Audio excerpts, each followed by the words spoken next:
Microdose, yeah. Microdose. Microdose. Microdose, dose. Microdose. Microdose, dose. Microdose. Microdose, dose. What's good, y'all? Kush Hayes here, coming to you bonus edition of the Microdose. With me, the Hall of Famer, Jaimel Hemphill. How you doing today, buddy? What's up, my friend? Doing fantastic. We're recording this on a beautiful Friday evening, so looking forward to a weekend. We just started April. I don't know about you, but we had a beautiful day yesterday. It's one of those things where, like, my eyeballs were burning indoors. I was like, oh, we need to get away from this computer monitor, and we need to just, like, experience nature for a minute. And yes, it was. I need to get outside. I think that's what I'll do after we record tonight, even though it's as the sun sets, though. But it'll be nice to just get outside and walk around, just stretch my legs and do some good stuff. Yeah. I've had a really busy week. We had the Snyder Cut drop maybe 2 weeks ago now. We're not going to talk about that. I've had plenty to say about it. Guys, check that out. It definitely dropped. It definitely dropped. Did you get to see it? I ended up watching it. You know, you among a lot of other people I respect told me it was worth giving it a comparison. Now, I had never seen the Whedon cut. I respect that it's a coherent story. I'm obsessed with the entire build up to it. I don't care anything about the movie. The movie is what it is. If there wasn't a Whedon theatrical cut, I don't know if people would be saying like this was very good. Like everyone keeps saying like compared to. It's always compared to, right? Or anyway. But I'm just fascinated with how this thing came to be, and I can't wait to see the Snyder Cut documentary that's bound to come out in the next 5 years. It has to. I'm obsessed with this like I am Highlander 2. Okay. Also not a good movie, but it's just like, wow, why is there now 5 cuts of this? This is insane. Here's the thing. If you had to make this work for a theatrical release, it wouldn't be a coherent movie. It's also, again, 4 hours long. You're not going to get a commercial. If you had to get this down to 130 minutes, it's not going to be a coherent story. Yeah. So I'll leave it at that. It's not worth talking about it. Those who like it, like it, and there's nothing you can do to have them change their mind. So good for them. I just think now they're asking for restore the Snyderverse or whatever, and that's why you don't negotiate with terrorists. This is exactly why you don't give crazy people anything, because they're never going to be satisfied. They just want him to keep making. All right, you know what? I'm gonna let it go. Let's talk about something cool. Here's something else that happened to me. So during the Snyder Cut, I actually had to take a break halfway through the movie. That's 2 hours in. I had I need to charge my battery. The following week, I was a part of the Unnamed Footage Festival, Part 4, and by a part of, I sat here on this stool. There's a time lapse right now on several socials, but for 28 hours, I got through 17 hours before I had to take my first break. Like before, I was just like, "This is too much, man!" Like all this security camera footage and cell phone. Like, I need to rest my eyes and just take a nap for a minute. Like, 17 hours compared to 2 hours. So that happened. The biggest thing that dropped was Godzilla vs. Kong. Yes, it was in theaters. It was also on the HBO Max. I had a ticket, and I just couldn't do it, Jaimel. So I watched it on the HBO Max. I got the beautiful 4K TV here. I had the Bluetooth headphones going, so I wouldn't wake the neighbors' babies at midnight, because there's a lot of growling and roaring. Yes. And, I'm a guy who will watch a movie with subtitles, whether they came with it or not. But that's the movie you want to hear sound with as well. You want the full experience. Jaimel, what do you think of Godzilla vs. Kong? Someone made a good point where it was like King Kong versus Godzilla, and people said, "What's a king to a god?" That's pretty much what it was. I'm surprisingly, as big a nerd I am, I'm not a huge kaiju movie fan. Okay. Like the only kaiju movie that I'm super into was Pacific Rim. Yes, great. Mostly that first one is great. I still love it. Yeah, and by the way, there's an anime sequel on Netflix which I really enjoyed too. I caught the first 2 episodes. I'm intrigued. I haven't gone back yet though. Yeah, it's pretty cool. So I'm more into mecha, right? My first cartoon that I was super into was Robotech, and I've loved mecha ever since Robotech and Voltron as a kid. I've loved giant robots. So to get me to watch a kaiju film, you had to make Pacific Rim because you threw mecha in there too. Mm-hmm. So this was the first kaiju film where I was really looking forward to it, and I was like, okay, I'm gonna watch it. I didn't even notice that when it came out. I guess it came out on a Wednesday. Yes. Because I thought it came out like Friday and I missed it, and so it was an enjoyable way to spend the evening. But like, I love the fights. I don't understand, like, some people are complaining about the story or what. I'm like, the story's not the point, man. like the plot exists to get these two monsters in the same place. And that's what it is. The only thing is, this was not an even movie. Like, no, Godzilla won. Yes. Spoilers. Godzilla won. Look, man, like, some people were like, well, King Kong was drugged. I'm like, yeah, but after that, he ran to the center of the earth. And like, he found Thor's hammer. He found a hammer. The thing that cracked me up the most is that the moment he sits down on that throne, he feels himself. He's like, yeah, I got my axe. I'm sitting on a throne. I'm King Kong. That's a Godzilla. Scene. Godzilla sensed the disrespect, right? Like, Godzilla is on the surface of the planet. He's like, somewhere, someone is feeling themselves and thinking that I'm not the man. Hold on. And then Godzilla burrows a hole to the center of the earth. Yes. And essentially roars, get your behind back up here so I can show you who the man is again. Like, Kong couldn't do that, right? Like, he had to take the slip and slide. He had to do all this stuff to get there. Godzilla could have went there anytime he wanted because he apparently can just bore a hole to the center of the earth. And then first King off, Kong we live in a world where children are always trying to dig to China, and this time Godzilla from China dug a hole to. Anyway, yes, like, this is the best of the four by a mile. I'm glad. And by the four, you're speaking Shin Godzilla, King Kong, and the sequel. No. So Shin Godzilla is a Japanese production. I'm talking about 2014's Godzilla. Which was directed by the guy who would end up doing Star Wars Rogue One. His name was Gareth Edwards. Very nice guy, whether I got his name right or not. However, it was dark and gritty. And you got the dude from Breaking Bad in it, except for the fact he's not in it.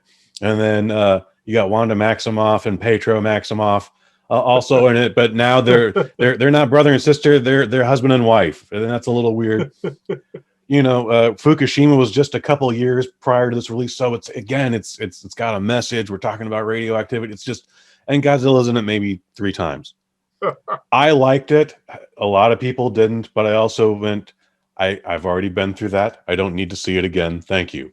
Right. Then you have Kong Skull Island. He's never a king. He's and I think that's a licensing right from Universal. Universal owns King Kong. This is Warner Brothers Legendary. So it's always been Kong, and Kong Skull Island is much better. But it's, again, I never revisited it. But then we had King of the Monsters, which honestly, man, feels like yesterday. But apparently, like, what was that, 2 years ago now? 3 years ago? Not important. That thing was dog shit. It's a very beautiful movie, but it's awful. If you're gonna complain about a story, that's the one to complain about. Because even as a cartoon, it doesn't make sense. But this is the one where finally we just went like, fuck it. We're going to just have these guys throw bones from the beginning, where everything's a cartoon. Yes. Don't worry about logic. Oh, we're going to go to the center of the earth in hovercrafts, and we're going to probably get Universal to turn that into a ride. You know, like that whole thing, I felt like, I was like, they were going to have this in 3D 100%. And then we just, COVID killed that project. Yeah. That transition sequence to the center of the earth where they are flying through the tube or whatever, and they go through the inversion, that's a ride. Yes, that was a 3D sequence I've ever seen it. And then Kong swinging through the through that center, that hollow earth place, like yeah, you're right. If they don't turn it into a ride, they're leaving money on the table, honestly. Yeah, I would ride it. Those are cool. Those are really cool. And it wouldn't be anything more complex than Star Tours. You would just be in that box and then it just shifts up and then it shifts tilts to the right. Anyway, I laughed super hard when we went to the center of the earth. I laughed incredibly hard when they introduced the idea of the center of the earth being a thing. I was like, no way are we going there. And then we did. And then gravity's different down there. So Kong's like tripping out. He's like, there's rocks here. And he kind of just like all of a sudden starts floating away. It's absurd. The whole movie is absurd. Like you literally have to turn your brain off and just like go for it. I'm surprised that whoever owned I wish whoever was in charge of Kong treated Kong the way whoever the Japanese caretakers of Godzilla treated Godzilla. Okay. As you could tell, there were some strictures put on. You can do this with Godzilla, but you can't do this. I read the director said Godzilla was not allowed to emote because Japan treats him as a force of nature. So they didn't want Godzilla looking like King Kong kind of has an attitude, right? Godzilla is a force of nature. So they didn't want Godzilla like really being angry or showing emotion in any way. I gotta question that because he's got a couple like intense stares. He has some stares and stuff. So like the director did say they did what they could, but he wasn't allowed to have as much attitude as Kong did because the Japanese view him as a force of nature. That's how they want him written. So it's a totally different, it's totally different steez. But if I'm Kong, I'm asking my manager why he booked this fight because obviously I wasn't ready. I mean, like you booked me to fight him in the water. I can't swim. So the whole plot is preposterous because the whole somehow they got Kong already locked up in this fucking terrestrial How did they get dome. that dome built? How did they get the dome built on Skull Island, and how did they get him? How did they insurrect him into it? How did he let them build the dome? That's what I want to know. Yeah, because you have to start somewhere. And there's no way Kong's gonna be like, yeah, okay, you just built a huge half a dome, and now I can't get to the other side of my island. They even talk about like this isn't gonna last long, and Godzilla is still gonna find him. We need to do something about this. And they decide like, hey, I know where the entrance is, but it's in Antarctica, so we got to transport King Kong there. Yeah, and that's where the trouble begins. Like Skull Island is never.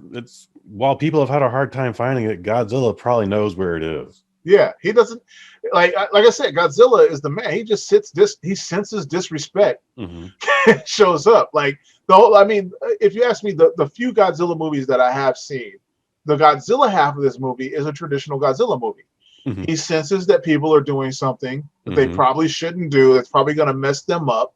So he shows up and takes care of the problem preemptively the only way he knows how. Like that's like the Godzilla half of this movie is, I know you're building a Mechagodzilla. That's a bad idea, so I'm going to stop you. I think we've seen that movie before, right? That is the Mechagodzilla movie basically. So that part makes sense. The other part is King Kong is just there to get his butt stomped by Godzilla on the way to doing what he wants to do. King Kong gets his butt kicked the entire movie. Like not just by he Godzilla. Gives him one good round. He gets one good round, and it's in the commercial. If you've seen the commercial, you've seen all the offense. Like to get in the wrestling terms, he got jobbed out. Like he got one high spot. He got one high spot. He got one high spot with the hammer when he first gets back up, and then the rest of that fight is him losing the hammer and dodging Godzilla while he finds his way back to the hammer. If you think about it, there's no offense there. He is trying to get back to the thing, and then Godzilla still mollywops him and ends with the foot on the chest. And let's be real, Godzilla kills him. He's dead. They had to do the whole fibrillator. They had to give him the defibrillator. Like, you. That's it. That's a wrap, man. That's a wrap. This movie ends with you like in the center of the earth, safe from Godzilla. Like it's over. It's over. Like every single time Kong needed help. He didn't even win. He didn't even win the fight when he gets back into the center of the earth. Like the pterodactyl almost takes him out. You know, he's still a young Kong. He's inexperienced. So yeah, I'm like, who booked this, man? You got to talk to your manager, bro. You got to Legendary Pictures. Yeah, you got to talk to Legendary and go, look, I'm gonna, we're gonna be talking about another boxing movie in our next episode of Sweet Science Cinema. And they talk about changing managers. Kong needed to change managers before this movie, man. Well, again, if Alexander Skarsgård didn't get involved, he probably would have been fine. It's literally like Godzilla's on the way to find the Mecha Godzilla and just happens to run into Kong. And the military just starts shooting like, oh shit, it's Godzilla. And that just wakes everybody up. There's a scene where they try to make comedy out of Skarsgård, the little deaf chick. She calls him a coward. Yeah. What led up to that? because that becomes a running thing. But then he's definitely a d-bag, but I never saw anything that led up to him being a coward. Because I guess because he's afraid of Kong. I don't know. Like, that came out of nowhere for me. I didn't get that. I didn't get that at all. And they didn't give the young lady enough. Maybe coward means something different for her. Mm-hmm. You know, maybe it's cultural, but we don't know enough about her because we just know she's the natives and they were wiped out for no reason. Like, I don't even know why they did that. Like I guess, you know, they needed some people of color to die. They're like, well, we'll just make them die off screen. Oh, Jesus. Like, like I don't know what the point of that story was. Yeah, all the natives are dead. There's a random typhoon that I'm sure happened in the millions of years that these people have lived on this island. I'm sure there were other typhoons that did not wipe them out. So why this one was so special that it wiped out the natives? You know, they've only lived on the island. Wasn't it the Godzilla typhoon? I guess. I don't know. Maybe it's something I don't know. And if you're a fan, write us and tell us, you know, what I'm missing here. Because once again, I don't profess to have watched all these movies, so there could be something that I'm ignorant of. But well, unlike the past three, this one I definitely want to go see again. It's a full 2 hours, but at 2:30 in the morning, I was like, I want to watch that again. Yeah, I had a lot of fun. I liked the fights. You know, it was really cool. Mechagodzilla was super cool, which I guess we could call it Gyodra. You know, because basically it was Gyodra resurrected in a Godzilla body. But yeah, Mechagodzilla was putting the hands on both of them for a while. So that was really cool. It was good to see them get creative with the fights. Like it was just raw. So it's Legendary Pictures. So they took the best parts of all of their last 4 monster/disaster movies, best parts or greatest parts, whether they were good or not. So follow me here, like you got a sign language talking monkey. That's from Rampage, also disaster film. You got Pacific Rim, so there's the neural link with the Mechagodzilla. You've got Man of Steel, like it's just disaster. Just we don't really focus on the disaster, but it's just chaos everywhere. You know, it's the best parts of all those movies, polished up. Again, it's your favorite monkey and your favorite lizard. They knocked it out of the park on this. Yeah. So, like I keep saying, Legendary Pictures made the thing. In the United States and the majority of the world, Warner Brothers and HBO distributed it, except for one spot, and that was China. And Legendary Pictures had sole occupancy of China, which dropped $70 million on its opening weekend a week prior. Wow. Which was also the Hong Kong, the basis of the final fight. So, like, I would like to see what the marketing was like for that, because China don't give a shit about our movies, dude. Yeah, they do not care. Everything seems to have been a failure outside of a Marvel film. Yeah. Well, I think, you know, what it is I don't think it's that different. I think what it is like, I don't think we appreciate, because we have the privilege of, like, being the place that houses Hollywood. So culturally, these movies always speak to us, you know? And so when you look at a culture like China, they have a very, very strong culture, which is not ours. So I think it's very hard. Like a romance movie cannot work in like China, or even like, you know, in Europe, basically, because the cultural norms about courting are completely different. So the reason that the big whiz bang movies like Marvel and Kong work over there is because you don't have to have a cultural touch point to be like, cool, monsters fighting each other.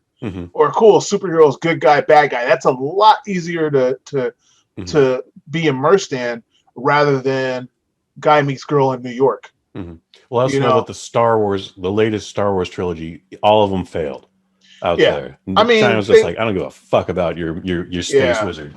I don't think but the original ones probably are popular. And I think a lot of it, honestly, I hate to say it, but one of the biggest American exports is anti-blackness.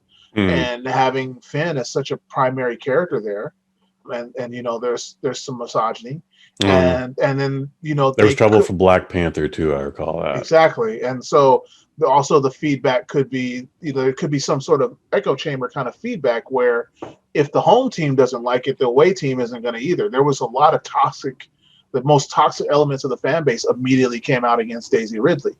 So sometimes if you're maybe I don't want to say they're copycats or followers, but there could be a reasoning of saying, well, if it was made for you and you don't like it, why should we like it? Mm-hmm. You know, so I think there's numerous reasons. I don't think there's just, you know, oh, we don't like American stuff. I think it's more of, you know, that stuff ain't made for us. And that's why I think certain genres just aren't translatable. Like, you know, if you make a story about anything other than a sports story about anything other than basketball or soccer, I mean, most of the planet's not going to care about it. Dude.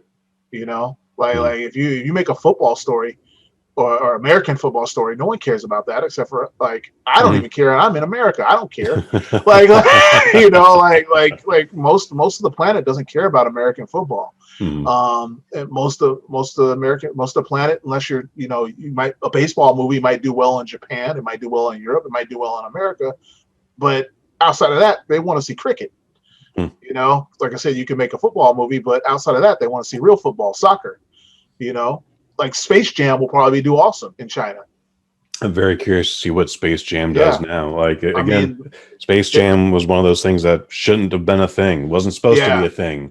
Yeah, and now that it is a thing, along with the Snyder Cut and the Bill and Ted 3, I'm just like, no, Rush Hour 4 is probably coming out in like 3 months now. Look, hey, you know, I, for one, am looking forward to Rush Hour 4 because that means Dana and Ishibe and I can come out of retirement and actually make a little money on wrestling. So go ahead, make a Rush Hour 4. We can get some of that sweet nostalgia money too. Jaimel, GVK, you recommend it? I do. I recommend it. It's a fun time. I would even recommend, if you have the ability to safely see it in the theater, it's actually worth it. But if not, get your HBO Max and give it a good watch. I had a great time. I also agree. If you can see it in the theater, do it. Otherwise, it looks great on your basic 4K TV these days. So like it's hard to have a bad television these days. It's weird. Yeah. But enough about that. Jaimel, you got some stuff to plug? For sure. Check out NPC Comics on Comixology. Nice. Our newest books are coming out every month there. And don't forget to listen to me and your boy right here on Sweet Science Cinema. That's what's up. We just dropped The Great White Hype a little over a week ago. So check that out. That's episode number 2. Episode number 3 will come out in May. Otherwise, check out Kick-Ass Movie Podcast, see BloodFist 3. That's going to be April 28th. And maybe a week before that, Cobra Kai number 3. That's from Kush and Kai. Number 54. That's April 20th. So I think that's a good spot to stop. Go. I've been Kush Hayes. I've been Jaimel Hemphill. And y'all have been you.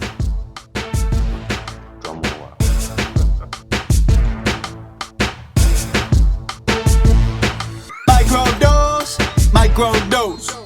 Microdose, microdose, microdose, microdose, microdose, yeah, microdose.